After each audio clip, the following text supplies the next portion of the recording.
तो आज पहला दिन महाशक्ति का। अब हमें 11 दिन तक क्या करना है, उसकी प्रेजेंस में ही हमें हर काम को करना है। हम जब आराधना करते हैं, हम उसकी प्रेजेंस को देखते हैं, उनकी वाइब्रेशंस को महसूस करते हैं और आंख बंद करके जब हम उनको याद करते हैं, महाशक्ति को, उनके ध्यान में जब हम डूब जाते हैं, तो आप सोचिए कि जैसे हम मान लो बहुत आसानी से समझने के लिए कि हम चटनी बनाते हैं।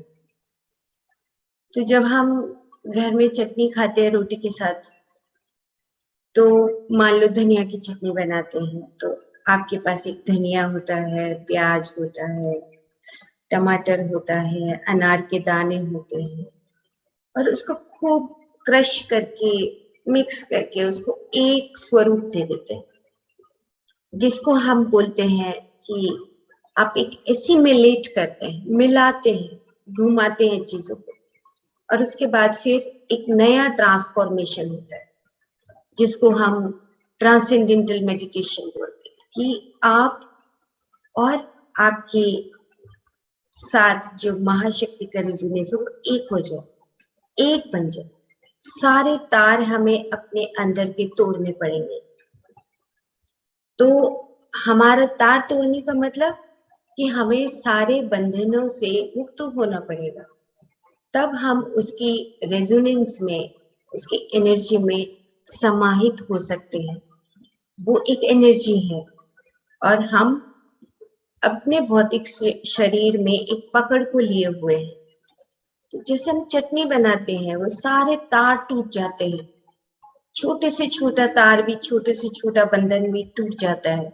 धनिया टमाटर में मिल जाता है, टमाटर प्याज में मिल जाता है, अनार का रस सारी चटनी में मिल जाता है।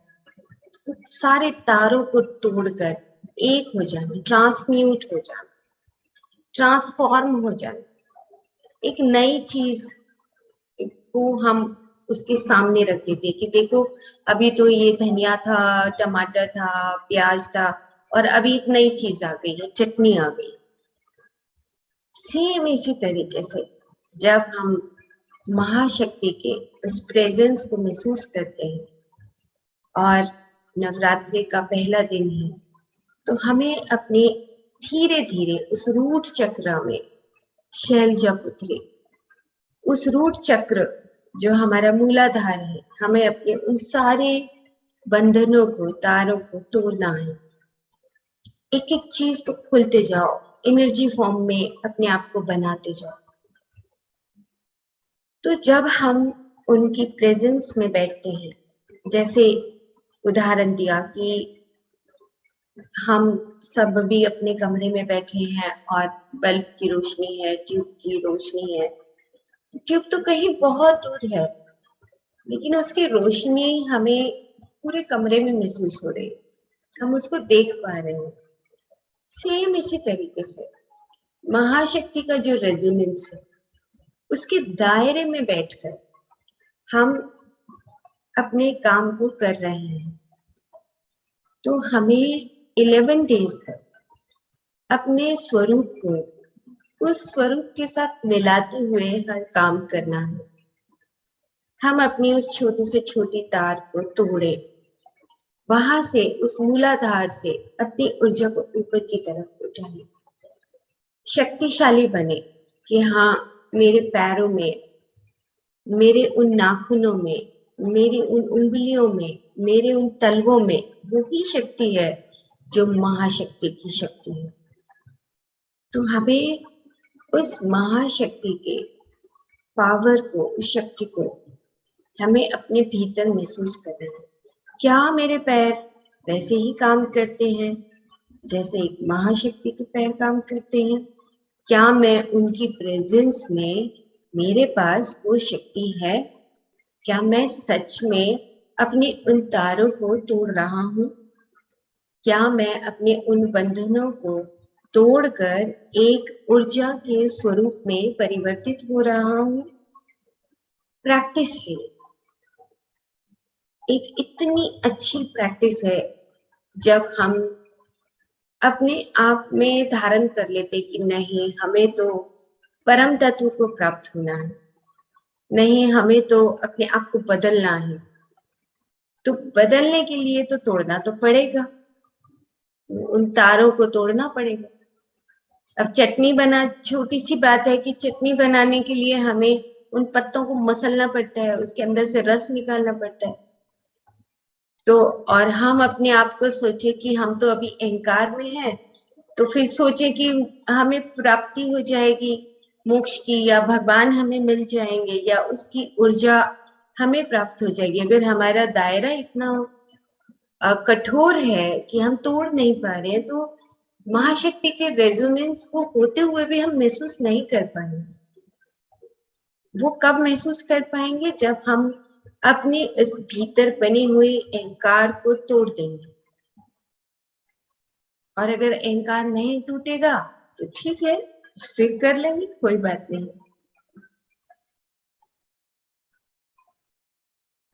तो एक उदाहरण से हमें ये बात अपने अंदर सीखनी है कि हम धीरे धीरे उन तारों को कैसे तोड़ें, कैसे एसिमिलेट करें, कैसे ट्रांसम्यूट करें, सब एक हो जाए। उसकी प्रेजेंस कभी भी हमारे से दूर नहीं होती, महाशक्ति की प्रेजेंस। क्यों क्यों दूर नहीं होती? क्योंकि इस सृष्टि में हर एक जो भी छोटे से छोटा अस्तित्व है और बड़े से बड़ा अस्तित्व है, वो हमेशा चलायमान स्थिति में होता है। हमेशा आपने देखा कि छोटे से छोटा कीड़ा, एक चींटी, उसका स्वरूप बदलता है, उसका उम्र है, उसका लाइफ स्पैन है। एक पौधे का अपना लाइफ स्पैन है, उसका उम्र है। एक पत्ते का अपना जीवन है, एक जड़ का अपना जीवन है। वो आगे बढ़ता है, वो पकड़ के नहीं रखता। वो हमेशा एक महाशक्ति में एक हमेशा आगे बढ़ता हुआ स्वरूप, चलायमान स्वरूप। लेकिन हम क्या करते हैं? अब हमें अंदर से एक जागृति आती है कि अरे मैंने तो पकड़ रखा था, अभी मैं छोड़ रहा हूं। तो हमें अपने उन चीजों को, एक मटेरियलिज्म को, रूट चक्रास, आज पहला दिन है तो हम अपने मटेरियलिज्म को पकड़ के रखते हैं कि नहीं, मैं इस घर को छोड़ने वाला नहीं हूँ, मैं अपनी इस जायदाद को छोड़ने वाला नहीं। छूटना तो है, वो हमें पता भी है। बहुत दूर से अगर हम खड़े होकर देखें तो हमें पता है कि वो छूट जाएगा, चाहते हुए भी हम उसको पकड़ नहीं पाएंगे। लेकिन फिर भी हम उस मोटे स्वरूप को पकड़ के रखना चाहते हैं, और एक तरफ चाहते हैं कि हमें महाशक्ति का रेजोनेंस भी मिल जाए। नो, नहीं मिलेगा। हमें अपने आप को क्रश करना पड़ेगा, उसका रस निकालना पड़ेगा, सारे तार तोड़ने पड़ेंगे, और वैसी ही एनर्जी बनानी पड़ेगी जैसी उसके पास है। दो चीजों के मिलन के लिए हमें अपने आप के धीरे धीरे उन बंधनों को, उन जो हमारे बनाए हुए पैटर्न्स हैं, जिनको हम कई कई जन्मों से खींचते चले आ रहे हैं, वो हमें सब चीजें तोड़ने के लिए ये जो 9 दिन है, ये आते हैं कि ट्रांजिटरी फेज, वहां से वहां पहुंचना, एक जगह से दूसरी जगह पे पहुंचने का स्थिति ट्रांजिटरी फेज है। सीजन बदलता है, बहुत मोटी बात है कि जब सीजन बदलेगा, सर्दियां जाएंगी, गर्मियां आएंगी, तो नवरात्र आते हैं, ट्रांजिटरी फेज आता है। ये बीच के दिन है, हमें बहुत हल्का खाना है। ये बहुत इंपॉर्टेंट है क्योंकि हमारा अंदर का जो सॉफ्टवेयर है, जो एनर्जी है, उसको हमें बदलना है। एक दिन में नहीं, आराम से 9 दिन 11 दिन आप लीजिए, लेकिन अब हम अपनी शुरुआत करें ताकि हम अपने उस तारों को तोड़ सके और एक हो सके। तो आज का जो पहला दिन है वो है हमारा रूट चक्र, कि हम अपने उस रूट चक्र से उस कॉस्मिक एनर्जी की तरफ बढ़ रहे हैं। अच्छा देखो, महाशक्ति का प्रेजेंस तो है और हम उसकी, वो कहते हैं ना कि दहलीज पर खड़े हैं, उसके जो रेजोनेंस, उसका जो दायरा है उसकी दहलीज पर है। अंदर जाने के लिए हमें क्या क्या चाहिए? आप सोचिए कि हमें चाहिए कि क्या मैं प्योर हूं, क्या मैं सच में अपने उन तारों को तोड़ सकता हूं? जैसे ही आप अपने आप को समर्पित करेंगे वैसे ही आप एंटर कर जाए, उस लोक में एंटर कर जाए जहां पर उसका प्रेजेंस है हमेशा। ऑटोमेटिकली प्रवेश कर जाएंगे, कोई फोर्स करने की जरूरत ही नहीं पड़ेगी, because you have surrendered your self. अपने समर्पित कर दे कि देखो अब मैं जैसा भी हूं, मैं तो तोड़ चुका हूं, अपने आप को छोड़ चुका हूं, समर्पित कर चुका हूं। Automatically you will merge with the resonance of महाशक्ति। उस डायनेमिक नेचर में आप मर्ज हो जाएंगे। महाशक्ति में कि उनका डायनेमिक नेचर, वो हमेशा चलायमान स्थिति में हर अस्तित्व को रखती है। द बीइंगनेस ऑफ ए बीइंग, वो एक डायनेमिक नेचर में रखती है, वो रोक के नहीं रखती कि हमेशा वो रोकना नहीं चाहती उस फिजिकल स्ट्रक्चर को। वो कहती है उस फिजिकल स्ट्रक्चर को बदले, वो आगे बढ़े। बचपन से जब हम बूढ़े होते हैं तो हम अपने उस स्वरूप को सीख रहे होते हैं। हमारा स्वरूप कैसा था बचपन में, फिर हम यंग कैसे हुए, फिर बूढ़े कैसे हो रहे हैं, फिर हमें नया स्वरूप कैसे मिलेगा। It's a cycle. सो महाशक्ति का जो स्वरूप है, उसका जो रेजोनेंस है, it's a cycle, it's a dynamic nature. तो हमें उसी चीज को सीखना है।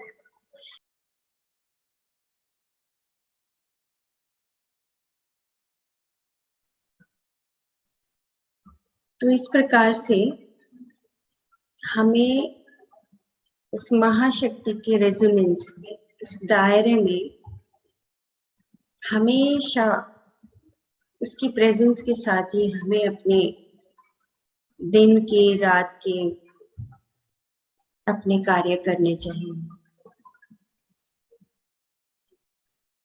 जैसे कल हमने शुरुआत की थी कि शैलपुत्री, और आज ब्रह्मचारिणी। ब्रह्मचारिणी, ब्रह्म मतलब कि जो सभी में चेतना भरती है, जो सभी को चलायमान करती है। तो एक उद्गम स्थान है और एक जड़ है और उसके बाद एक तना, और धीरे धीरे आगे वो पेड़ जैसे बढ़ता है। ऐसे ही जो दुर्गा माँ की शक्तियां हैं, अलग अलग तरीके से हर पल वो इस सृष्टि की रचना को करती रहती है। यही देवी का स्वरूप है। कहीं पर वो जड़ बनाती है, कहीं पर वो तना बनाती है, कहीं पर वो फल बनाती है। ब्रह्मचारिणी चेतना भरती रहती है और पत्ते का साइज आगे बढ़ता रहता है, हमारा जीवन आगे बढ़ता रहता है। हर एक छोटे से छोटे जीव में वो चेतना को भरने वाली है। तो आज हर चीज में जो चेतना भरती है, तो ये जो सृष्टि का नियम है, ये दुर्गा माँ के स्वरूप के अनुसार वो आगे हर उस अस्तित्व में अपनी चेतना को भर के जीवन काल डिसाइड करती है कि इसका इतना काल है, इसका इतना काल है, इसका इतना काल है। काल की देवी है। और उसके बाद जन्म और मृत्यु के बीच में हमें बांध देती है सबको, सभी अस्तित्व, द बीइंगनेस ऑफ ए बीइंग। हर एक उस जीव को, पत्थर को, मिट्टी को, जन्म और मृत्यु के बीच में बांध देती है। ब्रह्मचारिणी कि मैं चेतना तो भर रही हूं, लेकिन उस चेतना के वो एक दायरे में सीमित कर रही हूं। और जब हम इस मिट्टी, इस पंच भौतिक शरीर से हटकर उस सूक्ष्म शरीर के स्वरूप में आ जाते हैं, तो हम शाश्वत बन जाते हैं, प्योर कॉन्शियसनेस बन जाते हैं। तो अब हमें क्या करना है, हम क्या करते हैं, आमतौर पर हम दूसरों के साथ जब बात करते हैं तो शक्ल देखते हैं, शरीर देखते हैं, और उसके पीछे उस सूक्ष्मता का भाव देखते ही नहीं, मिस कर देते हैं। इसीलिए नवरात्रे आते हैं, ट्रांजिटरी फेज आता है कि बदलो भाई, तुम अपने आप को बदल डालो। तुमने भौतिकता देखते देखते तुम्हारे कितने जन्म निकल गए। अब तुम अपने उस जो तुम्हारा स्वभाव बन चुका है, संस्कारों में जो प्रवृत्ति, जो हम कल बात कर रहे थे कि जो हमारे पैटर्न बन चुके हैं, उसको तोड़ डालो। अब तो शैल पुत्री क्या करती है, तोड़ती है, एक चेतना देती है, पैटर्न्स को हटाती है।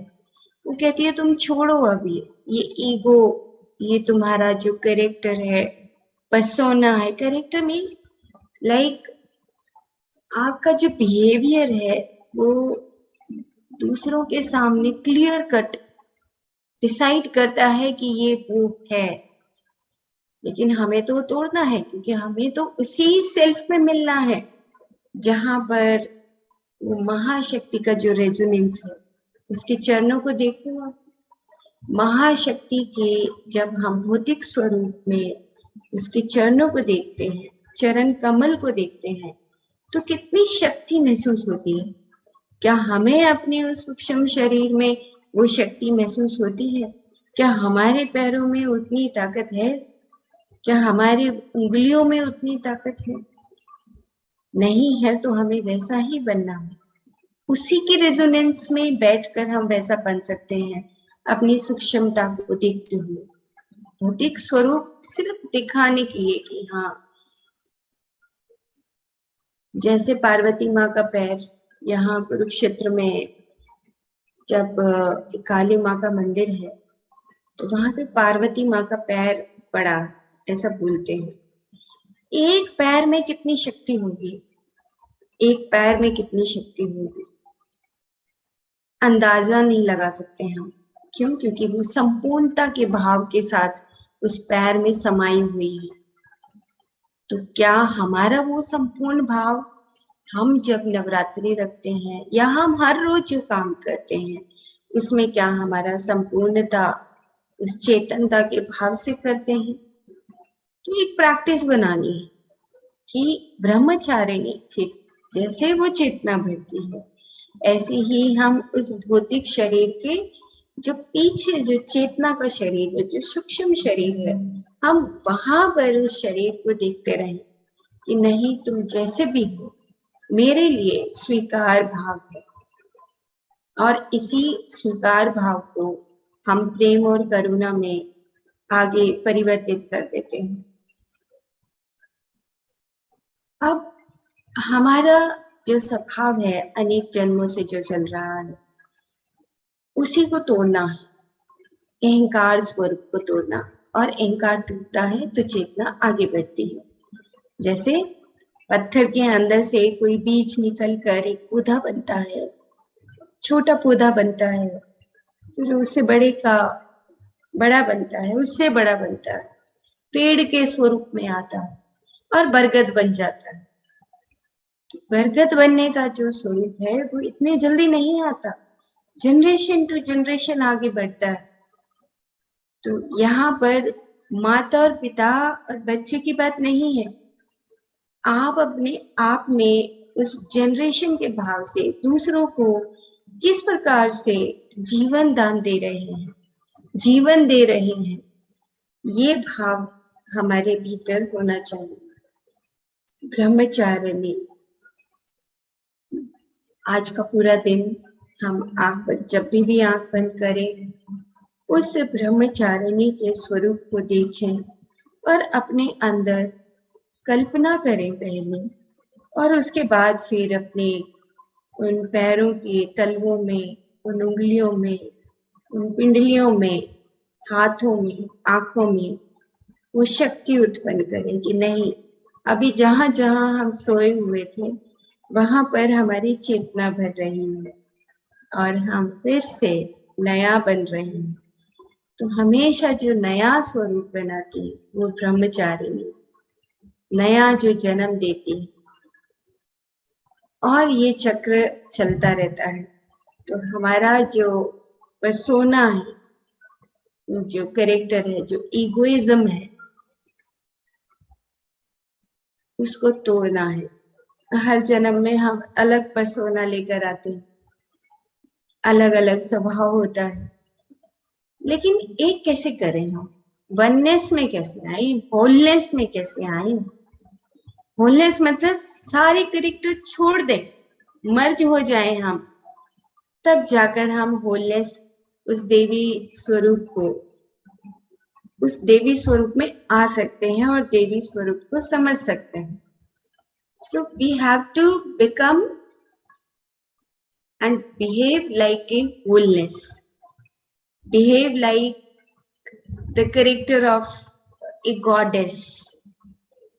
तो गॉडेस के कैरेक्टर में पार्शियलिटी तो आती नहीं, ईगो नहीं आता, भौतिकता को नहीं देखते, हमें तो उस बैकग्राउंड में जो सूक्ष्मता है उसको देखना है।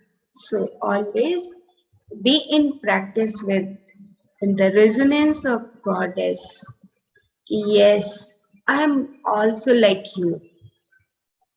और यही एक जरिया है, यही एक तरीका है कि जब हम इस पूरी सृष्टि को चेतना से भर सकते हैं, हम सब मिलकर। तो हम कुछ क्षण के लिए आंख बंद करते हैं जाने से पहले, और जितने भी यहाँ पर सृष्टि पर अस्तित्व है, बीइंग है, 10 सेकंड के लिए जितने भी इस सृष्टि पर जीव हैं, उन सब में चेतना सेंस कर रही है, पल्पेट कर रही है, और इस जगत को, इस सृष्टि को सुंदर बना रही है। ये भाव आप सब में भर दीजिए 10 सेकंड के लिए। You just feel love, consciousness in each being of in this universe.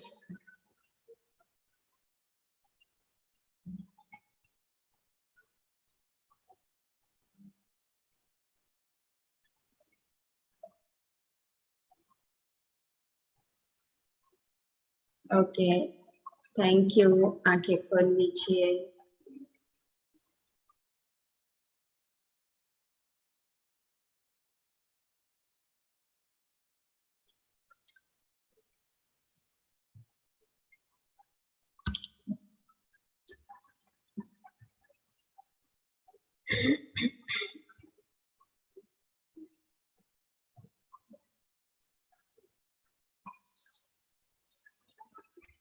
Thank you. Thank you.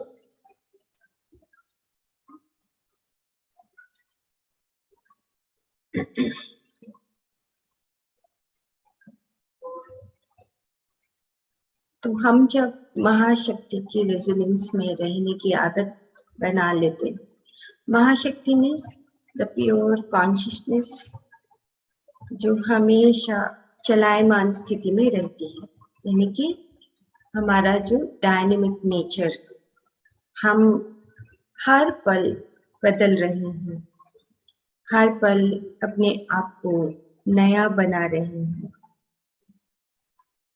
तो जो आज का तीसरा स्वरूप है दुर्गा माँ का, पार्वती माँ का, वो है चंद्रघंटा। ये स्वरूप ऐसा है कि जैसे कोई हमें नोक करता है, बताता है कि तुम गलत कर रहे हो, तुम कुछ अपने भीतर गलत चीजों को संग्रहित किया हुआ है, नॉक करो। तो जब कोई नोकिंग होती है हमारी बॉडी के अंदर, हमारे मन के अंदर, तो it means the presence of the resonance of महाशक्ति। वो हमारे भीतर से आवाज लगाती है कि तुम ये बुराई छोड़ दो। तो जब हम किसी स्वरूप को नया जीवन दे रहे होते हैं, जैसे कि कल ब्रह्मचारिणी एक चेतना के स्वरूप का उद्गम होना, तो जब एक नया अस्तित्व इस धरती पर आता है तो प्योर फॉर्म में आता है, प्योर फॉर्म। उसमें कोई भी बुराई नहीं होती। हमारा ईगो सेल्फ हमारी उस बुराई को बनाने लगता है। तो एक स्वरूप महाशक्ति का कि जिसमें वो बार बार नॉक करती है, चंद्र घंटा, यानी कि जो हमारी द्वंद है वहां पर एक नोकिंग होती है कि तुम अब बदल जाओ, तुम सुधर जाओ, जो तुम्हारे अंदर कोई चीज अगर रुकी हुई है उसको छोड़ दो। तो चलो इसको थोड़ा सा और हम लिटिल बिट साइंटिफिक वे में देखते हैं। हमारे अंदर जो ईगो सेल्फ है, जो ईगो सेल्फ का मतलब, अब ईगो का जो नेचर होता है वो कैसा होता है कि वो अपने स्टेटस को बरकरार रखना चाहती है और उसका एक फिक्स्ड प्रोग्राम होता है। वो अपने उस फिक्स्ड प्रोग्राम के ऊपर हावी होना चाहती है। जैसे एक बात हम जब किसी को कहते हैं तो हमेशा कोशिश करते हैं कि हमारी बात को माना जाए, यानी कि जब हम दूसरे की किसी की बात को सुनते हैं तो हम कोई भी बात किसी को कहते हैं तो हमारा अंदर से ये भाव होता है, ईगो आता है कि मेरी बात को सुना जाए, मेरी बात को कहा जाए।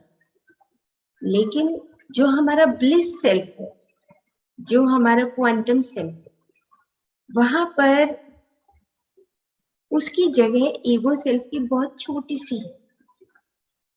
क्यों? क्योंकि वो सारे हमारे उस ब्लिस सेल्फ को समेट कर एक ईगो सेल्फ में ही, एक छोटे से स्वरूप में ही हमें परिवर्तन करने की कोशिश करती है। तो ईगो सेल्फ और ब्लिस सेल्फ, आनंदमय कोश और हमारा अहंकारमय कोश, तो जो आनंदमय कोश है हम उससे वंचित रह जाते हैं। तो महाशक्ति क्या बोलती है? महाशक्ति हमें कैसे याद कराती है? हमें महाशक्ति उसके 10 हाथों का स्वरूप है। अगर आप चंद्र घंटा महाशक्ति को, उस स्वरूप को देखते हैं तो उसके स्वरूपों में ये हर स्वरूप में तलवार ली हुई है, हर स्वरूप में ऐसा कोई शस्त्र लिया हुआ है जिससे वो काटना चाहती है। मतलब कि हमारी जो भीतर से ईगो सेल्फ की जो बुराइयां हैं उसको वो छांटना चाहती है, काटना चाहती है, हटाना चाहती है, मिटाना चाहती है। तो हम क्या करते हैं साइंटिफिकली अगर देखें तो हमारे ब्रेन के अंदर हम जब, जिसको हम स्मृतियां बोलते हैं, संस्कार बोलते हैं, तो हम क्या करते हैं, हमारा ईगो सेल्फ क्या करता है, हमारा ईगो सेल्फ एक सीरीज बनाता है। हम जब किसी से बात करते हैं तो हमारे दिमाग में ये भ्रम रहता है कि मैं उस स्मृति के माध्यम से उसके साथ व्यवहार करता हूँ। तो वो स्मृतियों की एक धारा, एक सीरीज बन जाती है, चेन बन जाती है और ईगो स्ट्रांग होने लगता है। और जैसे जैसे हमारा ईगो स्ट्रांग होता है वैसे वैसे हम अपने उस आनंदमय कोश से दूर चले जाते हैं, या ईगो हावी हो जाता है हम छोटे बन जाते हैं और जो हमारा बड़ा आई है, बड़ा मैं हूँ, जो मैं अपने आप को यहाँ पर उस ब्लिस सेल्फ में रहने के लिए आया था, उसको हम छोड़ देते हैं। तो क्या होता है कि हमारी जो सीरीज है, उस सीरीज को अगर हम एक मतलब एक भाषा में देखें तो वो ईगो सेल्फ का एक सीरीज बना रहे होते हैं। उस स्मृतियों में हम अपने आप को समाहित कर चुके हैं कि मैं अहंकार से भरा हुआ हूँ। जैसे हमारी भाषा ऐसी बनती है तो हमारा वो चरित्र निर्माण भी होता है। जैसे हम डेमन एंड गॉड को देखते हैं, देवता और दानव को, तो आप देवता को देखेंगे तो उनका स्वरूप कुछ अलग है और दानव को देखेंगे तो स्वरूप कुछ अलग है। उसने मिट्टी में ही मिलाना है सब कुछ, दानव में, और देवता ने मिट्टी को बचाना ही है। दोनों में कितना कितना फर्क है। क्यों? क्योंकि वो यूनिवर्सल नेचर यानी कि हमारा जो ब्लिस सेल्फ है, जो आनंदमय कोश है, वो उसके अंदर रहते हैं, अबॉर्ड करते हैं। उनकी जो स्थिति है, जिसको गीता में बोला गया कि स्थित प्रज्ञ में, तुम उस स्थित प्रज्ञ में, तीसरी आंख आज्ञा चक्र में हमेशा स्थित रहते हो। महाशक्ति के चरणों में इतनी शक्ति है कि उसके दायरे में अगर हम बैठते हैं तो हम अपनी बुराइयों से परे हो सकते हैं। तो हमारा ईगो का नेचर क्या है कि हम अपनी उस सत्ता को बनाए रखना चाहते हैं, उसी प्रोग्राम में फिक्स रहना चाहते हैं, बदलना नहीं चाहते। तो हमें अब आज जो महाशक्ति का संदेश है, जो चंद्र घंटा देवी है, उनका एक सूक्ष्म जो संदेश है वो यही है कि तुम अपनी बुराइयों को, तुम्हारे भीतर कोई भी विकार है, तुम्हारे अंदर कोई भी दुख है, जो संताप है, वो दुख और संताप भी इसीलिए आता है क्योंकि ईगो पीड़ित होती है, दुखी होती है। वो कहती है कि मैं मेरी सत्ता खत्म हो रही है, तो इसीलिए वो दुख आता है। तो उस दुख को दूर करने का तरीका क्या है कि सरेंडर कर देना, छोड़ देना सब कुछ, क्योंकि हमें अब उस ब्लिस सेल्फ में आना है, उस आनंद में के दायरे में आना है। आनंद में दायरे का मतलब कि आप उस महाशक्ति महादेव की उस प्रभाव जहाँ पर है उसके दायरे के अंदर आप बैठने की आदत बना रहे हैं। तो जब हम उस आज्ञा चक्र में स्थित हो जाते हैं, जहाँ पर उनकी वाइब्रेशंस का प्रभाव होता है, तो स्वतः ही जहाँ रोशनी होती है वहां पर अंधकार अपने आप ही मिट जाता है। तो हमें ये प्रैक्टिस करनी है कि हम हमेशा उस गोल्डन लाइट जो हमारे अंदर हृदय से नेचुरली उद्गम होती है, इसको हमें प्रैक्टिस करना चाहिए।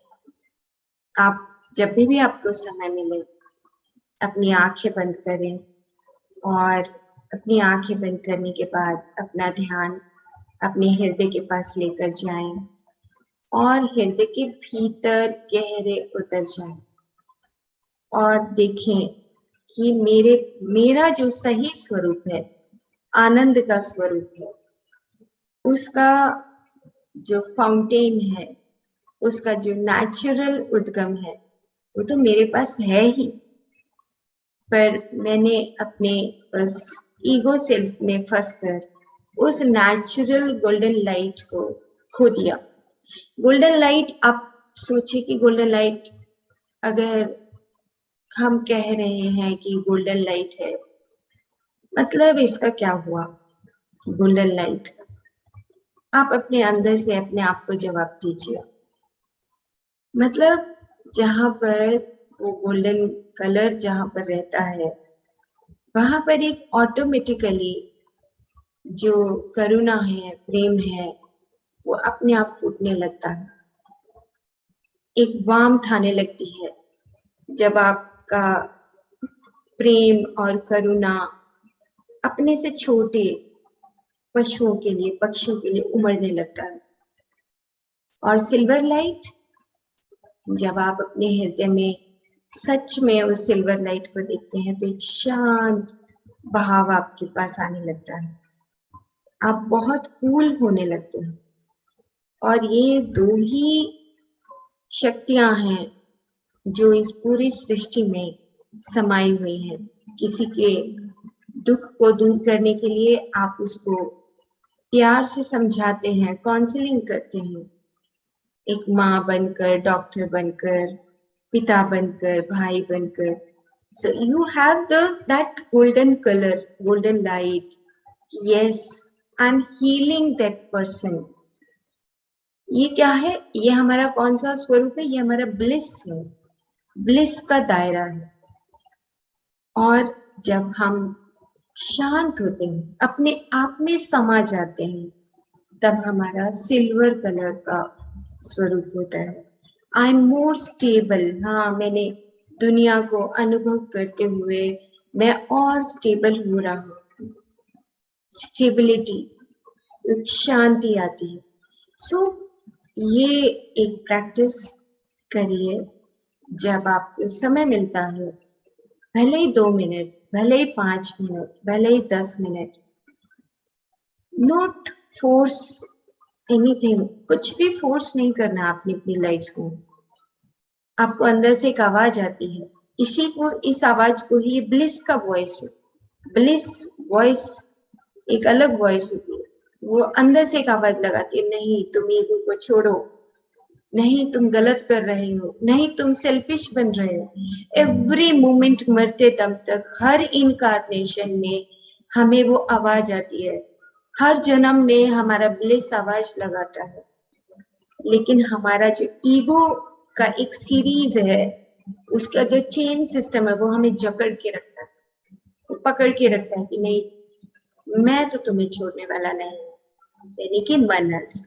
सो हमें अपने ध्यान क्षेत्र से और अपने अंदर की जो कमांड हमें मिलती है, उस कमांड से हमें अपने उस ब्लिस को देखना चाहिए, जहां पर हमारे पास, हृदय के पास तुरंत पहुंच जाओ कि हाँ, मेरे पास इतनी पावरफुल एक गोल्डन लाइट है, इतनी पावरफुल एक सिल्वर लाइट है, और मेरे पास शक्तियां हैं, भरी हुई हैं शक्तियां, और मैं दूसरे को हील कर सकता हूँ। Because every person, every human being, एक ही बात समझ आती है एज ए डॉक्टर कि जब आप एक एनाटॉमी पढ़ते हैं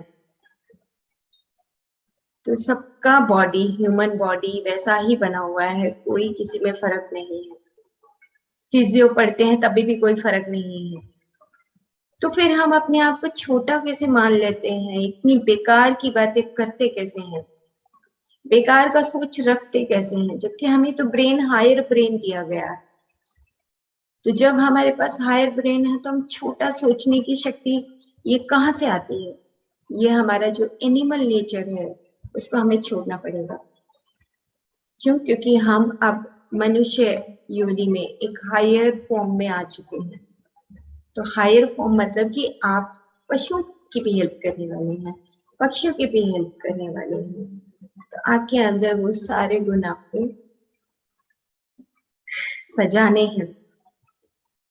आपके ये आभूषण है, आपका जो करुणा का स्वभाव है वही आभूषण, और आभूषण तो मटेरियल है, ये आभूषण कभी मिटने वाले आभूषण। सो प्रैक्टिस करिए माय डियर फ्रेंड्स, और जितने दिन नवरात्रि चल रहे हैं उस महाशक्ति का जो रोशनी है, वाइब्रेशन है, रेजोनेंस है, उसको हमेशा अपने कमरे में, अपने चारों तरफ जरूर महसूस करते रहे। Okay, thank you, thank you. कल फिर मिलेंगे। Thank you, bye.